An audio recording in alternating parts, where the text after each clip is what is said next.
Welcome to the J-Train Podcast. This is J-Train Jared Freid coming to you live from the quarantine cabin on the Lower East Side of Manhattan. We are here Mondays and Thursdays with your emails, your stories, your questions. I say it every episode. Let me say it again. Thank you. Thank you. Thank you for being a part of this show. Thank you. It's a user-generated show. That's how we do it. You listen. You tell a friend, a coworker, a brother, a sister, a mama, a papa, anyone with ears really will take them.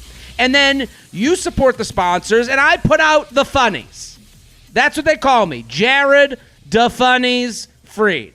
I put them out, you come over, you collect your ha's, and then you go about your day. And I will say this right now, I love doing podcasts, I love listening to podcasts, because you, Mr. Listener, you, Ms. or Mrs. Listener, get to put your brain on the shelf for an hour and let Papa JT and my guests take the wheel. That's how it works. And if you're watching on YouTube, full episodes on YouTube, I am currently wearing the brand new Beach by Noon hat. It's fully adjustable. We have many colors. I'm wearing a white. And you can see I am of the opinion. And this, listen, I could be wrong. Opinions can be wrong. I'll find out through the test of my wallet. I'm of the opinion that no one wants to wear a hat that says Jared Freid on it. I just think that's embarrassing. I to wear mine. I'm not a known entity enough to. You could wear Jordan. That's fine. That Jordan is its own label. I wouldn't. So I made a hat that is fashionable, and it's Beach by Noonable. But it isn't screaming, I am a Jared Freid fan, so you can kind of be a little bit cooler under the radar. It is a clock with the beach inside of the clock emoji. I've used the clock emoji with the beach, so Beach by Noon. We can all be a part of this secret club. If you see someone else in the hat, you can give a knowing nod. Hey, you're part of the same club. We got here on time. And as you know, Beach by Noon, that is a mantra. That is a sustainability. That is a vibe. Beach by Noon, right? It's a way of life. I'm very excited about today's guest. Shop.jaredfreid.com. That's where you can get the hat. Many colors. Pink, black, blue, white. Very excited about today's guest. We've known each other a long time, but you keep getting more and more successful, so you become more of a get. To be on this podcast. He's the EP of Deezus and Marrow, which is on Showtime, but he's also a fantastic comedian and so funny, and I'm so happy to have him back on the show. Josh Gondelman, thank you for coming on. Hey, thank you for having me. I'm always so happy to do the show, and you keep getting bigger and more successful, so it becomes an even more exciting and fun show to do. This has just become a nuts feathering festival. We're just, exchanging the feather with one another, tickling each other's nuts. That's what we're going to do the whole hour. Actually, in quarantine, separate 6-foot-long feathers. Yes. Bring out the big ones. Everyone, if you don't follow Josh already on Twitter or Instagram, go right now at Josh Gondelman. Josh, how you been? We have to do, obviously, the how's your quarantine going thing. Where are you doing it? And you're still doing the show, Deezus and Maro. Yeah, we're still working on Deezus and Marrow. I'm co-EP, which is level below EP, which is so generous of you. I just I hate taking credit for anything that's even more than I deserve. I totally understand, and you don't want to take away from the other person. No, of course, you are wonderful. But we all know, as a fop, a friend of the pod, we are very excited for you to have such a cool job. That is a cool job. It's really cool. I'm really proud of the show. Deezus and Maro are like the funniest dudes in the world, so it's great to work with them. The whole team is great. They're so great, and they are so like. I mean, I don't even know if this is like. I don't mean this to be a net. They're so authentically them. Like I never get like.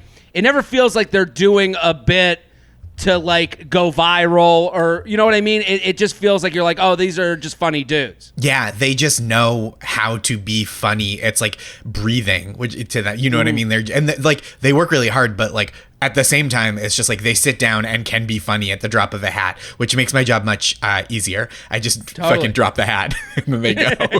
You're there cleaning up hats. Yeah, that's me. There's just hats all over the floor. It's a disaster. But so you're still working. That's amazing. What a great thing right now. And and how is it like Zoom TV? Yeah, it's a lot of Zoom. It's a lot of like emails. Our writer's room is so fun and great. I miss seeing them every day in the room. I miss like getting to collaborate with everybody in person. But we've done some like really wild stuff and really fun stuff like over Zoom with green screens and stuff. We just have a thing that we shot where they're like the only 2 fans allowed in the NBA bubble, and we did that on green screens at their houses and stuff.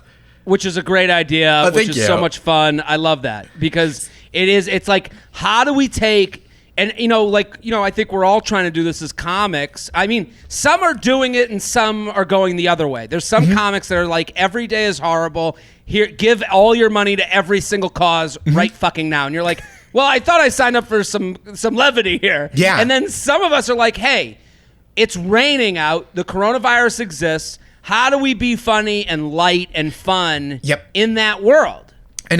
And for me, it's like the idea of having the good fortune to be working full time. It's like I can, when I'm not working, afford to donate a little more money because I get to spend the rest of the day making comedy. So it's like I like to try to have that balance. But like I do think it is like, I think people in this moment now, we're talking like August, want comedy. They want fun stuff. People, they want to listen. I mean, I listen to fewer podcasts than usual, but like you have such devoted listeners. Like people want you on Mondays and Thursdays. You know what I mean? I know what you mean. I get it is. I get so many. We all concentrate on like the negative because that's funnier to concentrate on. But I get so many amazingly sweet messages of like, man, this is where I go to like. Put it, and I said in the beginning, put your brain on the shelf. Like, I make fun of charcuterie, once in a while, and the board lord, the board lord, chairman of the board. So I made fun of this. Just happened, so I'm referencing it because I made fun of like the whole Tegan, John Legend families boards. They all made boards, so I made fun of every one of theirs. And then like some news outlet, which there's like a billion that exist, was like. Comedian Jared Freid takes down Chrissy Teigen's daughter. And I'm like, I hope, and I read it kind of like inching towards it because I'm like, I hope they get the joke. Of course. I hope that they know that like, I'm not trying to like be mean to Chrissy Teigen's daughter. You idiot. The way you cut your cheese and pickles. That's the joke. It's me saying of course. that. That's the bit. But it's like, that's so funny because there are things, right, where I understand like sometimes when people make jokes about stuff and people go, hey, that really hurts me. That like hits me where I live. But like, there's also stuff that's totally fine and fun to make fun of. And charcuterie is right there. It's like... right? No one's like, actually, this is the way my father made charcuterie, and he died in a salami accident, so this really means a lot. My name is Lydia Charcuterie. Yeah. How could you offend my family? Yeah. I think that's like the hard job of what you're doing with a TV show. That's the hard job of comedy. Like that's where the respect for comedy should come in. Is that like anyone can't just go yell anything. Like that's just not how it works. Right. And sometimes you see it when people try, like you get like someone gives you like a funny reply on Twitter and it's like, hey man, you should just say the things you really think because the joke things are like way out of bounds. You've gone way over the line. Right. Yeah. Just be like, I don't know, I liked Superman Dawn of Justice or whatever, or I hated it. I don't care what your thought is. Just like the jokes are like, you need a little more practice in the gym. I had someone, this happened last night, and I had to mute people because I was just like, it gets wearing. Someone sent me their charcuterie board, and I said, and there was like a full, there was a half-cut orange, what I thought was an orange, and I was like, the point of what my review was is I don't know how you eat a half cut or an orange cut in half at a party where a charcuterie board exists. If you have a drink in one hand and you're looking to eat with the other, how do I? And I wrote back in the tone I write back. This person's friends, they were so angry, and and I'm sure they thought like we're playing in the joke, and I'm like, right. And they're like retweeting me like you're fat, and I'm like, where did this come from? I'm like, I was like, I didn't go to your account and like go look at this stupid jerk. You asked me, and so it is this fine line, and I guess right now in the times we live in, it's harder than ever. And I have to say, for a show like the one you're working on, that's got to be incredibly difficult. It's tricky at times, but like the guys are so good. They like have a really strong sense of like, oh, this is fun to make fun of, and like this might be a bummer. And the whole staff is really great. Like everybody, I think thinks really hard about it. Like it takes a lot of thinking in advance, and like a lot of like having that kind of like comedy compass of like, oh, this is good, this is maybe over the line, to like make the show feel so light, and to kind of to tiptoe, kind of not tiptoe carefully, but to like go really hard, but with the confidence that we're going hard in directions that like aren't going to bum people out. Totally understand. And this conversation, I don't know how it happens, it gets politicized. They're like, oh, you can't make a joke, and it's like, no, we're trying to make the good joke. Yeah, right. That's what it is. It's like you can't say anything. It's like, well, you can say lots of things. You just chose like one of the 7 things that people get really upset about you saying. And if you want to do that, you have to admit, I'm trying to get someone upset. Yes, totally. And I think there's. Oh, go ahead. Sorry. Oh no, go ahead. I'm sorry. Keep going. I was just gonna say there's so much room to do so much stuff that's like real funny and edgy and dark, without doing things that people are gonna hear and be like, oh, this feels like the way people hurt my feelings when I was a child or totally. As an adult even. I'm with you. And listen, that's also an admission of like, people make mistakes. I've made jokes where I go, fuck. Okay, now I see what you're saying. I'm not going to fight for this. I'm going to go, I totally understand. I won't do it next time. Like, I think we have to have room for that too.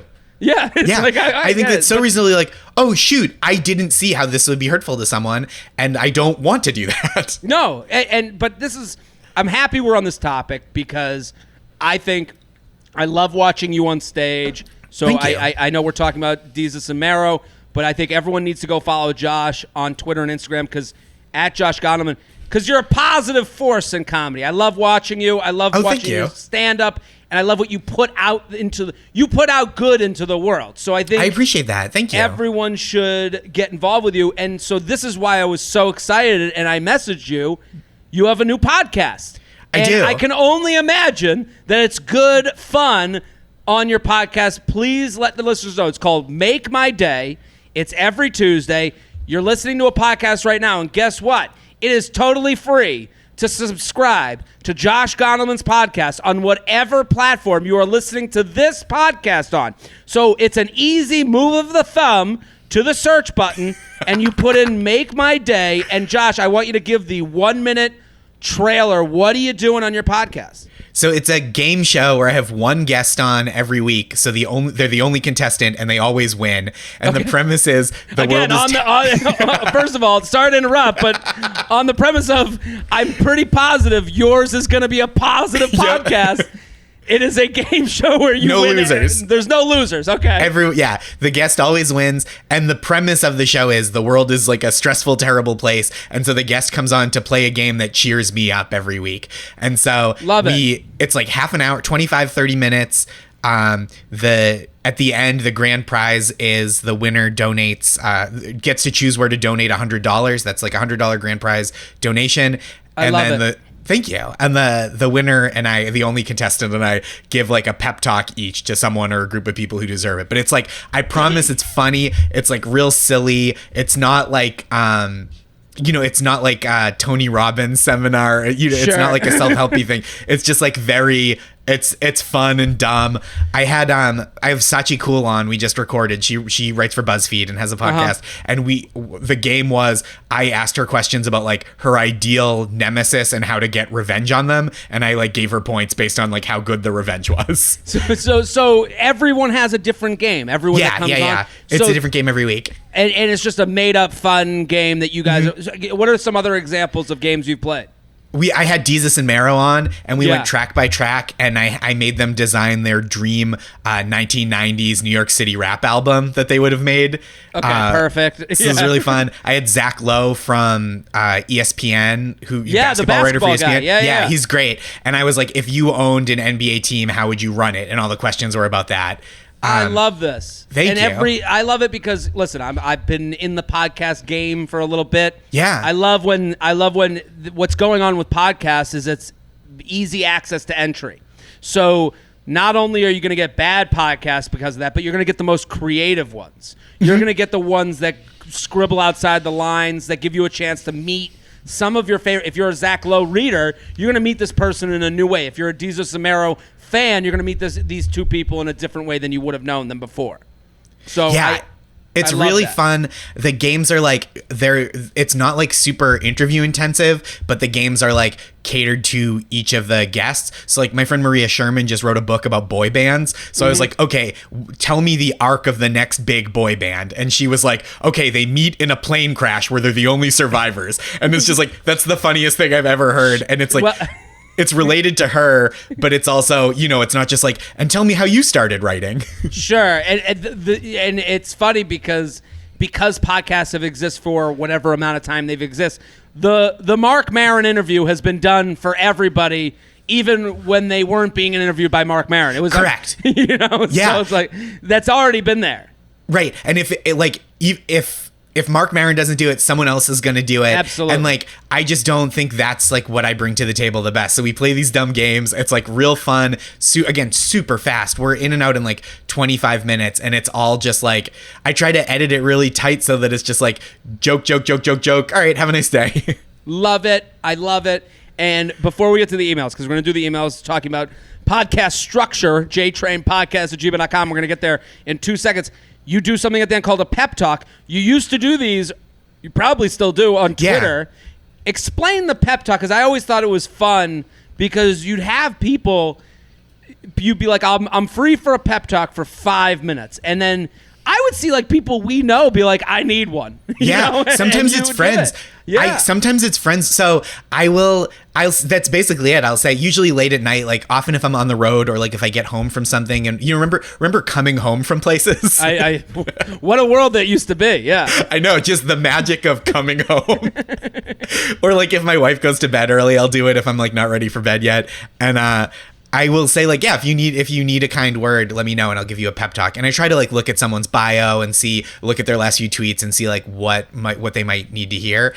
And I just say a nice thing. Like, it's a lot of the same stuff. Like a lot of people kind of want to hear the same thing. Like it's like you're doing better than you think you're doing, or like there are people that care for you at this terrible time. Like stuff like that. People like, I think just it's nice to be reminded like, oh yeah, I have friends. Like, well, my dad used to give me my dad's like a very, I guess the word is pragmatic. Like maybe I'm using the word wrong, but it's like he's very dollars and cents. Yeah. So everything always kind of breaks down to that. So he would always say this, and there's two ways to take this advice. It's either very depressing or it's very uplifting. But he'd always say, it's never as good as you think it's going, but it's also never as bad as you think it's going. Yeah.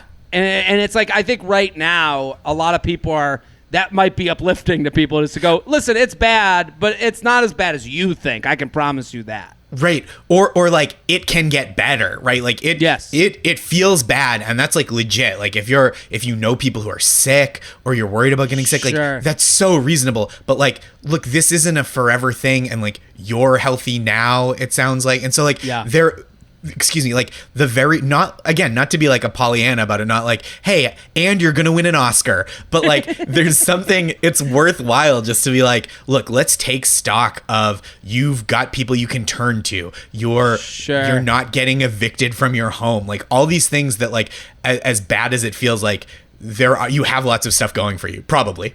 I say a lot of probably. 99% sure. Yeah. So listen, everyone go follow Josh at Josh Gondelman. Go to his podcast, Make My Day. Make My Day. It's every Tuesday. Go, go, go. Are you ready for some emails, Josh?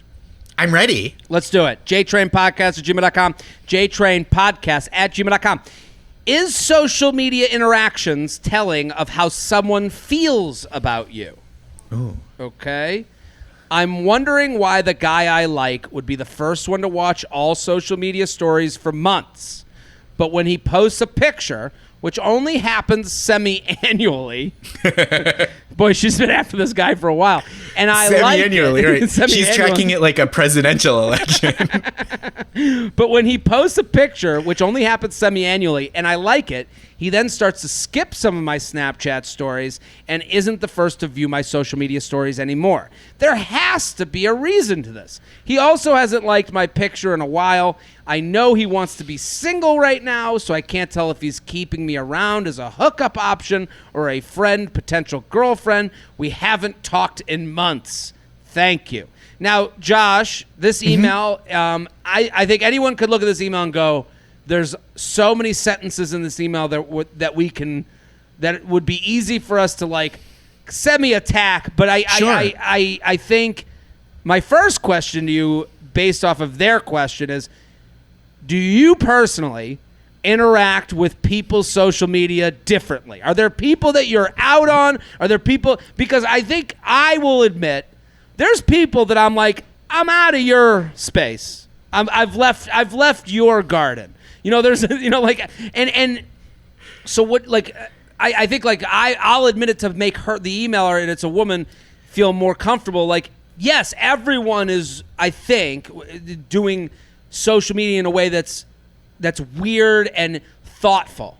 Yes, right. It's not random usually, No. right? Like maybe there's like, oh, the way he's on social media is he only checks it once a day or whatever. And so it feels like, oh, I went 23 hours without an interaction with this person. And it's like, oh, well, because he checks at 11 a.m. and then like puts his phone in the freezer and goes to work or whatever. Sure.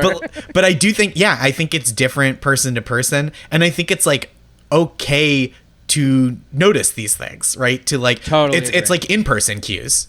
Yeah, and we're all the in-person cues. Your parents can look at you and go and kind of teach you that from birth. The problem is we are getting this new social interaction that just exists out of nowhere. New ones seem to exist every year. All of a sudden, we got to figure out how do we exist on TikTok together. Yep. And it used to be Snapchat, and it's Instagram, and it's Facebook. So these are all new. So let's be okay with having these feelings, because I think admitting to them takes away the shittier response, which is, boy, you care a little too much about social media. I think that's a shitty response. I agree, because I think social media is like an extension of real life. It's not like they're fake people that you're in. I mean, most of the time. Sometimes it's a fake person. Yeah. But like most of the time, you're interacting with a real person in this like new way, in this like non-physical realm. So it like when people are like, oh, it's just Twitter or it's just Instagram, that is like part of life. Yeah, and I hate when people minimize it, because I tend to believe that it lets the worst people get away with things. Yes. So like per an example, right now a lot of women have written into this podcast being like, this guy I'm talking to on a dating app wants to move to Snapchat instead of taking my number. Why does he want to move to Snapchat? And the only answer is that he wants it to be casual. I'm a guy. I know how guys operate. I know if that I was saying to someone, let's move to Snapchat, it was because I see this relationship in a certain part of my life that isn't on my texting phone. But what happens is if a girl says, or a guy, and it could be anybody, but if someone says, hey, why do you want to go to Snapchat? And they go, whoa. This world of like, why do you care so much? It lets that person off the hook. It lets the shitty person go, whoa, just trying to move to Snap. Why are you being so crazy? And it's like, no, you're doing something. It's okay that you want to move to Snap and keep this casual, but don't operate under the pretense that this is totally normal. Right. Or the pretense that it's wrong for someone to want a different thing than you want. Totally. Right? Yeah. And it's like you can want different things, and you can be like, oh, I want it this way, this is why I think it's better. You want it that way, this is why you think it's better. But you can't go, oh, you care a lot. Well, it's like, well, you care a lot, otherwise you do the thing they want. Yeah, now it's just two people. Well, you said now it's two people just doing playground shit. Right. Yeah. Because if you're like, well, then if it's wrong to care, then just do the thing I want and give up the thing you want. That's fine, man. Exactly. So I think for this person, do you have any advice based on their email and what she's asking? I know he wants to be single, so I can't can't tell if he's keep me around as a hookup option or a friend, potential girlfriend. We haven't talked in months. She doesn't really pose a question, but I think it's important. What would you say to this person writing this email? I think we haven't talked in months is like kind of a key there, right? Yeah. Because it sounds like she's doing a lot of like reading of the tea leaves, as people say, right? She's like reading the signs, which again, not wrong. But I think like to only go from these kind of peripheral signs means like you don't have much that's like firmer to grab onto. If you haven't talked in months, then like it doesn't seem like this person has a real serious attachment to their relationship to you. And it also seems like you've been a little cautious about being more direct with them. Cautious is the word. She's afraid of getting hurt, so she's doing everything in her power to look at everything else that won't get her hurt. And I totally understand that. I've done that. Most people do this with dating. What I would encourage her to say, and I agree with everything that you said, like, we haven't talked in months is a very important sentence in this email. I would also say she writes something very specific that I will point out. I know he wants to be single right now. Let's just agree, you know nothing.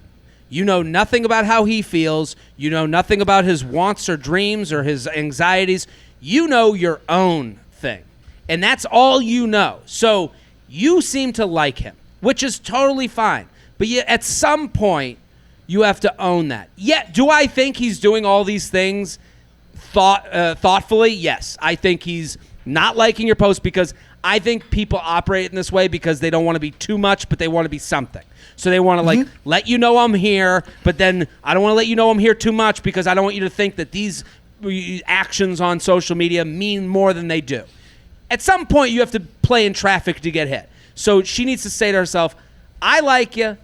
And if you can't stop following these things, you got to unsubscribe them and even block them to like get your head straight because this is all head trash. This will distract you from the reality of owning the thing that you want, which is that you like them. And maybe that means, hey, I would love to do a drink sometime. And if you can't do that, I'm going to have to like back off because I've gone a little too far emotionally. Totally. I think like it is nice and like it's so exciting, right? To be in a new like kind of have that crush phase of something where you're like, oh, every interaction means so much. But like no one has ever made firm plans to get a drink via looking at each other's Instagram stories and not responding, right? Yeah. You have to take the next step. And if he's not taking it, it's okay if you take it. But like you said, Jared, this writer and listener is risking that getting hurt because you're not risking anything by just hoping he sees your posts and likes them, but you are by going like, hey, I think we have something here. Let's give it a shot. I agree with everything. Also, there's a famous. He has a podcast, Mike Lombardi. He's a football guy. I don't know if you ever heard of him. He's been around the podcast sphere. He was a former general manager. He has a very great line that I love to use. And Mike Lombardi. I don't know if you find him on social media, but he's got great football stuff. He says you shouldn't confuse hope for a plan. Yeah. That's great. And that's really what that is. When you're doing with social media stuff, you're confusing hope for a plan.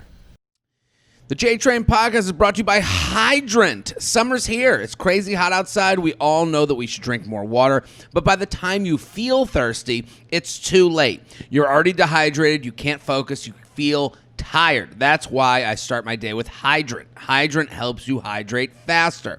I got to say, I love this stuff.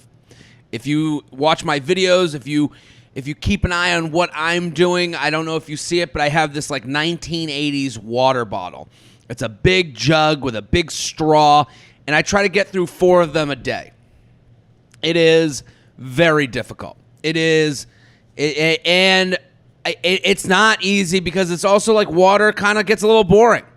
I love what Hydrant's doing because I can mix it up a bit. I take Hydrant and I love the flavors: lime, grapefruit, blood orange. It's delicious, but it's great because I put one of them into my jug in the morning and it kind of switches it up for me. It's not the same old water, and I know I'm doing good for my body. Hydrant has created a refreshing electrolyte powder that you mix directly into water to more efficiently and effectively hydrate your body. And that's the thing. They've done the research. You know that you're doing something good for you. It's adding to your day. And honestly, I drink more water because there's Hydrant in it. You know, it makes the whole thing a little bit easier. Each rapid hydration mix has the 4 essential electrolytes your body needs: sodium, potassium, magnesium, and zinc. If you're looking for that extra boost of energy, there's also Hydrant Plus Caffeine, which contains 100 milligrams of caffeine from green tea. It's made with real juice powder, is delicious and refreshing, and comes in a variety of flavors, including new summer-friendly iced tea, lemonade, and fruit punch. I had the lime, and I loved it. Plus, it's backed by a 100% satisfaction guarantee. If you don't love it, and send it back for a full refund.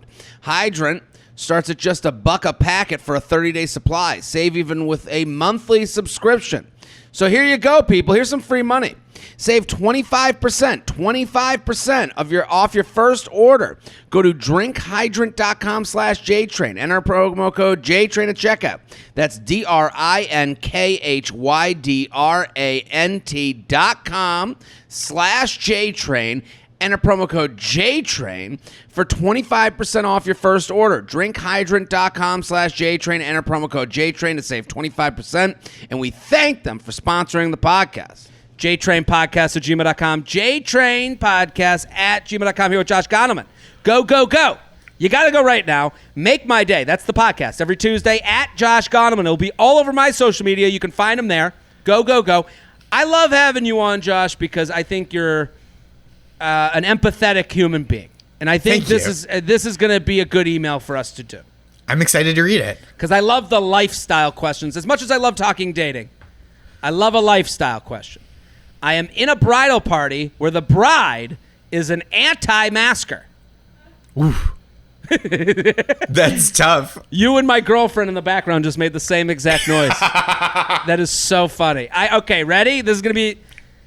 She came to the right place.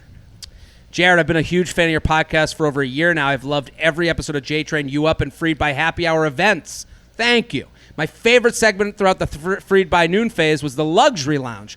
I always bring up the topics with my boyfriend on our nightly phone call, and we crack up. I'd love some advice on an issue that I'm sure other listeners are facing. So to stop the emailer her up for a second, I do a thing called Luxury Lounge. Let me take a minute to plug myself. Luxury Lounge used to be on my Freid by Noon episodes that I was doing every day during the quarantine. We've pulled that back. Luxury Lounge is now on Patreon. $5 a month, 3 additional podcasts a week. That's what they call a deal, people. So patreon.com/Jared Freid. I just did a Luxury Lounge. This will be weeks later because I'm taping ahead on the people being angry that Kendall Jenner is in the WAP video. Mm-hmm. And Kylie Jenner's in the WAP video. Every time I explain the story, I sound older and more Jewier. Right. Kim's sister, daughter, I don't know. But it's a wet ass pussy. I don't know. I feel like we can't even say that. I'm uncomfortable every time I say I'm sticking with WAP from now on. Yeah. So I have a Luxury Lounge on about that right now. So $5 a month, patreon.com/Jared Freid. Okay, you ready? Yes. Last fall, I was asked to be a bridesmaid for a lifelong friend. Of course, I say yes, even though as adults, we have grown apart little based on differences in views and life choices. Fast forward, and this little thing called COVID happens. Her wedding is scheduled for Labor Day weekend, and we've all accepted, to our dismay, that she refuses to cancel despite over half the guests saying they are not coming. The biggest issue is that the wedding and wedding events are still happening, and the bride has made it clear that she will not allow us to wear masks at any point during her wedding. How?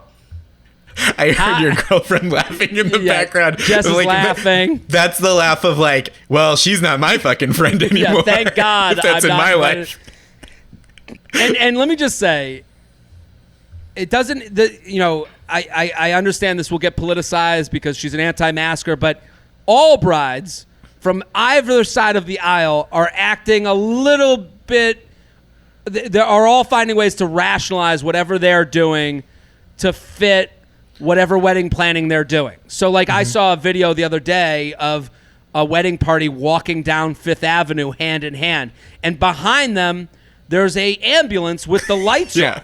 And like I just imagine that bride being like, it's only 5 minutes. There's someone dying, there's an ambulance. Like, so take a left. This is my day.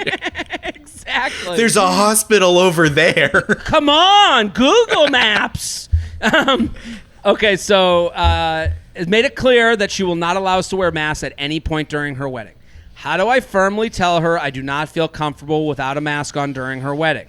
Aside from the photos, aisle walk, and standing at the altar, I want to be wearing a mask. I shouldn't even have to have a reason for wanting to wear one, but the bride is a nightmare. And I don't know how to bring this up without receiving absolute hell from her. I already have a few bridesmaids on my side, including her 2 sisters. At this point, I am full mutiny. I don't mean to bring up gender things, but there is. It feels very female to be like, I've created a small militia. like I've assembled a team. This is the Avengers, of wedding scenarios. At this point, I'm so angry at her for being so selfish and ignorant about what is going on in the world that I want to show up with one on out of spite, LOL. Yet, I am close with her entire family who are not like her at all and feel obligated to still be in this wedding. I am feeling more discomfort towards the event than excitement, which is not how it should be. How do you think I navigate this conversation, especially with someone so clearly hard-headed? Do I just lay down the law and say, I'm wearing one, get over it? Thanks for all you do. I will be listening as long as you are recording. Thank you so much for the email. This is a fantastic email. This is a fantastic problem. I love it. It has self-awareness because even to write, for her to write that I want to show up with one on out of spite, LOL, is an admission that this has gotten emotional. And yes. This isn't, to me, this is an easy, to you and I, I'm sure, like, we're all sitting here, my girlfriend's laughing throughout this whole email because we're all like, this is pretty simple. This shouldn't, what do you think about this situation? So to me, I think not wanting to let the family down or being close with the family is actually like a benefit to you in this situation, right? To the listener rather than a drawback, because I think if you are really firm with the bride and say like, look, I have to do this or I can't be part of the wedding. This is not like a trivial issue. This isn't like, I have to wear the color dress that I want, even though all the bridesmaids dresses are this other color. This is like an issue of personal safety and comfort, and it's causing you a lot of anxiety. And so like, I think the idea that you being able to be firm, but still having this relationship with her family and go, hey, look, I'm really sorry if this is making anything uncomfortable, but like, you all are really important to me. This is just something I have to do for me. I bet they'll be more understanding than the bride herself is. I think you're totally right. The relationship with the family is very helpful because it actually, again, 95% of these emails, the answer is communication, but it's about how do we communicate. And I think right now we live in a world where it's you against me and all the tone is lost over the internet. We talked about, on this podcast already, you and I, we just talked about like the idea of like, you got to be careful with what jokes you make. And then someone comes back at you and says, oh, you can't make any jokes anymore. And it's like, that's not what it is. This is, so I think as a bride, she thinks the world is against her wedding. She feels, and let's take her side for a second. She feels the world is unjustly coming down hard on her and her wedding on her special day, which she we can disagree with her on that, but that's how she feels. And I do think there is something to like this situation in the world is diminishing this day that she's been very excited for, planned a lot for, spent a lot of money on. Yeah. So there is a lot of like anguish associated with that, and I do empathize with her. And I think she needs to feel that. I think because there's so many people that are coming at her with different levels of communication. Some people might be. She knows people are talking about her behind her back. She knows the small bridesmaids militia has been formed. She knows, and I think what you have to do as someone who wrote so well to this podcast and has such awareness, you gotta call some sort of like, what do they call it when they you need to go have peace talks. You need to do your version of peace talks. You have to call her and ask her out to lunch or ask her out for coffee. Go somewhere public. Go somewhere, and you have to let her know what we just said. We get it. I get when someone. I mean, when my shows were about to be canceled, I was mad. I was like, fuck these people. And when people who had no idea what I was going through was giving me opinions on whether shows should be canceled, I was like, well, they can go fuck them. There's I call it FTG mode. It exists. Fuck that guy mode. Where first thought is fuck that guy. Yeah. Of course. And I understand. But the thing is, I think when you have these peace talks, right, this like detente or whatever, the thing to do isn't like, I can't believe you want this for your wedding. It's to go, hey, I want you to have the best wedding, but this thing you're asking of me makes me feel not just uncomfortable, but unsafe. And that's just how I don't feel like I can put myself, and it's not that I don't trust you. It's just that we can't all know all the circumstances, and it makes me feel better about celebrating with you, which I want to do to get to be able to do this thing that makes me feel safe and secure. Especially because she's already said she seems comfortable taking off the mask for pictures, to walk down the aisle. She's giving so much. That's exactly the point that I wanted to add on to what you're saying is this person emailing in already agrees more with the bride than the bride thinks she agrees with her. Mm-hmm. So she wrote in her email, aside from the photos, aisle walk, standing at the altar, I want to be wearing a mask. She just gave her so much in this negotiation that I think the bride would be surprised to hear that. So I think that sentence should be read to her, but in a way that isn't accusatory. So you say, listen, I want my wedding to have the great pictures, to have the normalcy to it. But I think what you're doing right now, I would go as the representative for the people who want to live in the world of reasonable. And you say to her, listen, we are lifelong friends, and that is the only reason we're having this conversation. I feel horrible that you're in the position that you're in. I understand how you feel. But I am a person who's having lunch with you today, and I'm feeling attacked. And this is and you make it me terms. I'm feeling attacked. I am at the point where where your overarching rule for this whole wedding is actually making me rethink being a part of your day, and that kills me to even think about not being there with you and your family, who I have such a long history with. What I will say to you is, and I'm not saying this because people are talking about you, I've had people approach me. I am not alone in this thought. I am there for you to take pictures without the mask. I'm there with you to have your moment, but if you can't allow people to wear masks at the wedding, I can't be there for you. Yeah.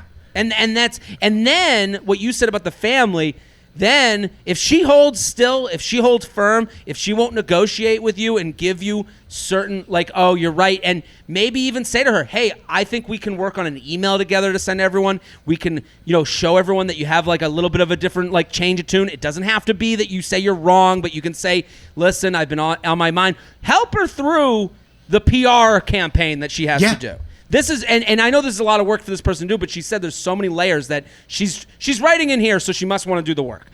Mm-hmm. If the worst case scenario happens and she's like, go fuck yourself, get out of this fucking restaurant, go, whatever, you go home and you make a call to the family and let them know, hey, I am so sorry, but I can't be there. And now you call the family and you apologize to them, and now this person, I'm sorry to say, it isn't your friend anymore, and that's okay because you tried.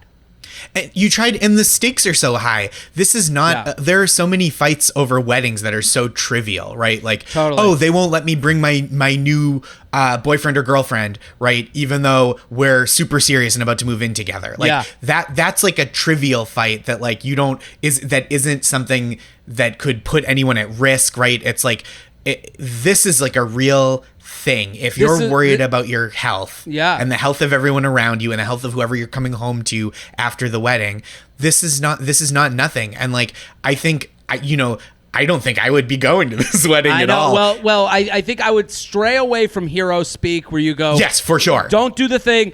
Everyone feels unsafe, and I want to make sure everyone's safe. I'm worried. I'm worried. I'm personally going to have to make a decision. Yep. I am made to feel badly when you say we have to at all times. I am now uncomfortable going. Like, the bride may even mean, well, yeah, I only meant during the pictures. Sure. Like, we don't even know that right now. I'm giving her every bet. She lands on this spectrum of like, wow, this has been miscommunicated, to she's a monster. I don't know where it is in between. And if it's not workable, if she's like, at no point can you wear a mask, your concessions to me mean nothing, it is like not out of the question to, like you said, Jared, to politely decline, to reach out to the family and say, I love you all so much, you're so important to me, but I have to sit out this occasion because it just makes me feel a little anxious and unsafe. Nothing to do with you all. And I sat with her to try and discuss, here are the things, and then you math it out, and then at that point, what could end up happening is they go and have the same talk with her. You don't know, but you try. Here's the thing: you come with empathy, you come with love, you give a negotiation pitch. They try to negotiate you back, or they walk away from the table. That's it. The J-Train podcast is brought to you by Hello Tushy. It's hard to believe that when we go to the bathroom in this country, most of us wipe instead of wash. This is a good point. Imagine jumping in the shower and not turning on the water. You just wipe your body with dry paper. People would call you crazy. So why wipe with dry toilet paper instead of washing with water? For years, bidets have been available but hideously expensive, costing thousands of dollars. But now there's Hello Tushy. I gotta say, I have Hello Tushy. It is a game changer. It feels good. It feels right. It's like it's like a trip to the spa every time you go to the bathroom. That's really what it feels like. And you're using less toilet paper. It's saving you money. Like, there's only good that comes out of this. Some people don't use toilet paper at all when they use the Hello Tushy. I'll bring it into my world. I give it a spray, and then I just dry a little pat down to dry off, and it's just changed my whole outlook on life. I don't want to get too I don't want to like make it to be more than it is, but it really has. It amazes me. Now I'm noticing how much toilet paper I use when I don't use the Hello Tushy versus when I use it. It is a life changer. And I'm excited that we can help you get involved in a new way of life. Hello Tushy modern bidet attachment is here to democratize the blessing bestowed by bidets and offer clean buttholes to everyone.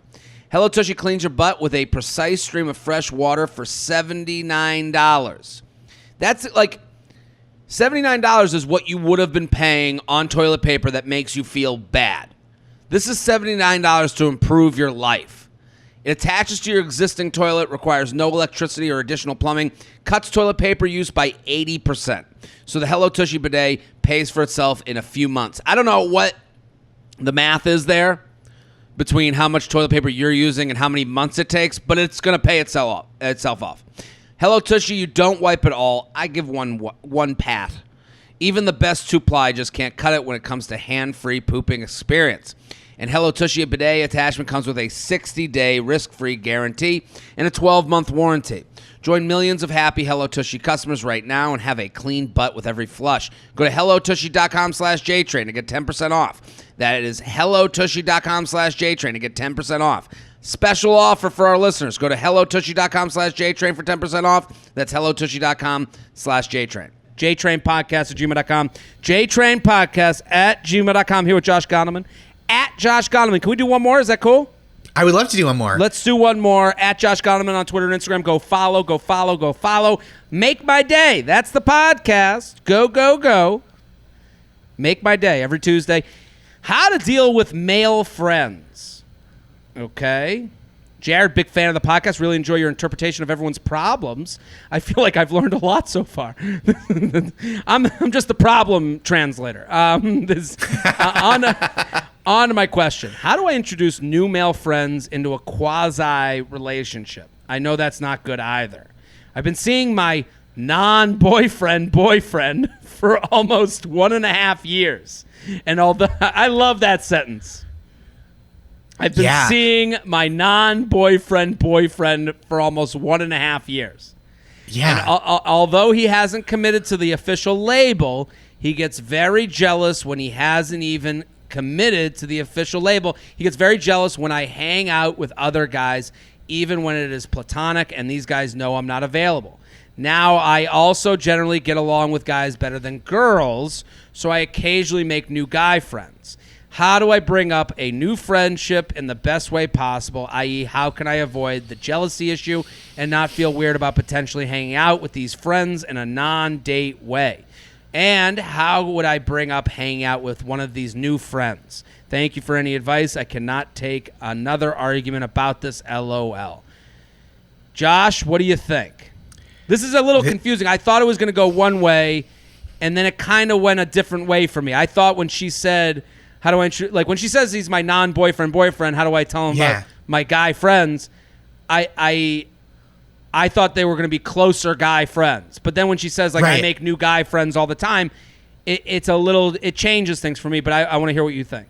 Oh, interesting. At first I thought she was like, I have this guy that I'm kind of seeing. How do I integrate him with my guy friends? You know what I mean? That's what I thought it was about too. Like, how do I include him in stuff with these guy friends that I have? I mean, it seems like this guy wants to have his cake and eat it too, not to be reductive in this metaphor. And first of all, I think even if he was your boyfriend or husband, you still get to make friends. Sure.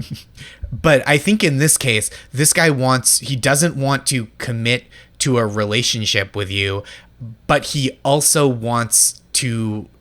feels this jealousy as if the things you were doing were like cheating, which they're not. And he also doesn't buy the friendships. Yes. I think when you're the non-boyfriend, it's kind of like, and I mean, to use your term, I don't mean to be reductive, but he's kind of in a position of a pimp where he has to like keep someone in a certain space, like where it's like, like this, like the idea of like a pimp being like, well, you gotta go out and work for me. Like and you can't let someone like own this, like, that might be a bad metaphor, but I'm saying... Right, well, I mean, it feels like that relationship, like you're describing, I think is like pretty unhealthy and exploitive, right? Yes. Where she wants to live this life where she has this guy that she dates and then has male friends who are like her platonic social group. And both of those things are like totally reasonable.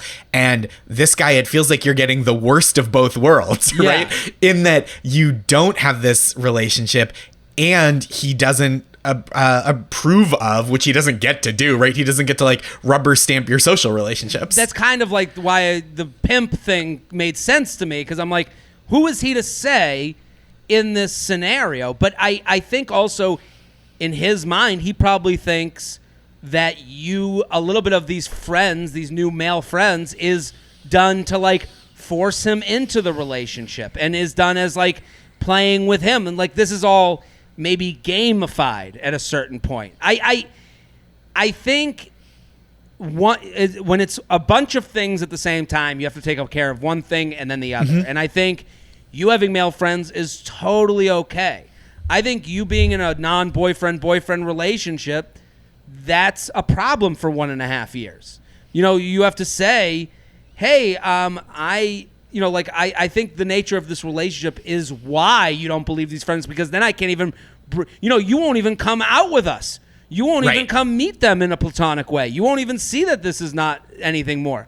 But there's a part of me also that's like, you have to also admit, like, are you spending the time you would be spending with him as a boyfriend with these new guys to get the other boyfriend stuff, Yeah. And if so, that's like, I think it sounds like, I mean, I don't want to like tell anyone what to do, but it does sound like you have this choice, right? Like the choice is you said you don't want to have this fight again, but it doesn't sound like, unless you really put him to a decision, it sounds like you can't avoid this fight again, right? Yeah. Because there's no way you can stop having friends, especially stop having friends like you were saying, Jared. If what you're doing is like the fun going out boyfriend, like stuff that you would do with a boyfriend that's platonic, that kind of stuff. Like, hey, we go to the movies, we get a bite to eat and just talk about work. Great. But like, you can have that from a boyfriend, and after 1.5 years, if this guy isn't giving you what you need from a relationship, like, it sounds like this is a problem for you that you haven't admitted. Totally. And that's kind of like, I would understand, like, I'm not saying she can't have guy friends, but for sure, when you say like, how do I bring the new ones around? It's like, both people have something going on. This guy wants to keep you in a zone where he never has to break up with you. Like, he wants to have access to you but never have to be responsible to you. So that's what your non-boyfriend boyfriend is doing. He wants access without responsibility. You want certain things out of your friendships and your relationships. So you're going elsewhere to get those things. In some cases, you have to admit that, like, some of this is a little bit of, like the person emailing in, like, I know I'm at a certain age, I was like, I'm kind of done looking for friends. I like new friends. I would say you and I are newer friends from, instead of, it's not like we grew up together, but I'm saying you and I are also not like, I got to make sure I got Josh in my life, it's not. And it's also, we don't have a relationship that I'm like, oh, I've got to explain this new thing with Jared to my wife. No, she's not going to get this. Yeah. So I think for her, there's two things to admit. There's, you have to admit that your boyfriend isn't giving, your non-boyfriend, no boyfriend, isn't giving you what you need. Your standards have changed from when that relationship started. And these other relationships in your life are there kind of because this guy isn't being everything you need. And they feel worse because you're not getting what you like. You feel, I think, more afraid to bring them up because you don't, because the relationship, the non-boyfriend boyfriend situation isn't steady and stable. Well, right? Go ahead. I'm sorry. I was going to say, like what he wants, like you said, is access to someone who is his like non-girlfriend girlfriend without accountability. And it sounds like what the listener and writer is getting is like this kind of pseudo stability with this guy, but without like fulfillment. Yeah. Right. That's exactly. And so I think like it just doesn't, like, he's not being fair to you, but it also sounds like he's not going to stop because what he wants is a situation that's unfair to you. And to add to that, bad boyfriends get jealous. Bad people in your life get jealous because they expect everyone else to be after the same things as them. So like I watched, there's an episode of The Bachelor, because now The Bachelor's doing like greatest of all time episodes. So there's one that they've done on repeat that had this one scene where a woman brings home The Bachelor, like during the family weeks.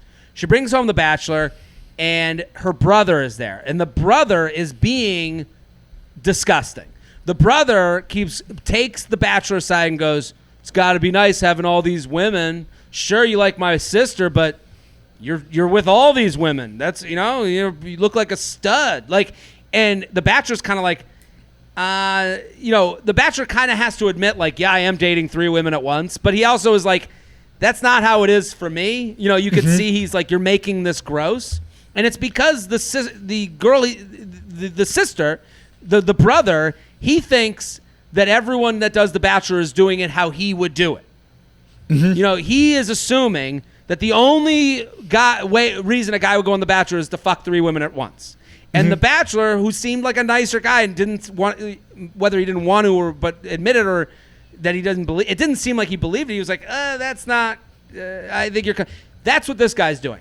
He's basically saying that all your friends are looking for the thing that I have that I know I'm doing wrong with. So I think it's an example to understand that he's coming from a place of like, the reason he's jealous of them is the reason you should break up with him, is really my point. Yeah, I mean, I agree. I didn't want to necessarily come out and like prescribe that, but it really feels like you have 2 different needs that he's not meeting, right? You have a need for friendship, and then and it seems like a desire to have like a relationship. If you're saying he's not putting a label on it yet, it seems like you want that at some point. Both things are okay to want and okay to have, and it feels like this one guy is standing in the way of both of those things. JTrainPodcast@gmail.com. JTrainPodcast@gmail.com. Josh Gondelman, thank you so much. This was fantastic. Thanks for having me. Always such a pleasure. Always love seeing you. Always love having you on. @Josh Gondelman. Go follow. Go @Josh Gondelman. Make My Day. That's the podcast. Make My Day every Tuesday. Go subscribe. Get involved. I'm Jared Freid. We're here Mondays and Thursdays with your emails, your stories, your question. Shop.jaredfreid.com for this sweet Beach by Noon hat. Patreon.com/Jared Freid. I'm doing shows on every street corner. JaredFreid.com for show dates. I'll be back next episode. Boom. Don't forget to like the video you just watched. I have many more. Subscribe to the channel right now. Like and subscribe, you fool. There's even a bell you can click to. Now you've got your week set Monday through Friday. I'm here for you.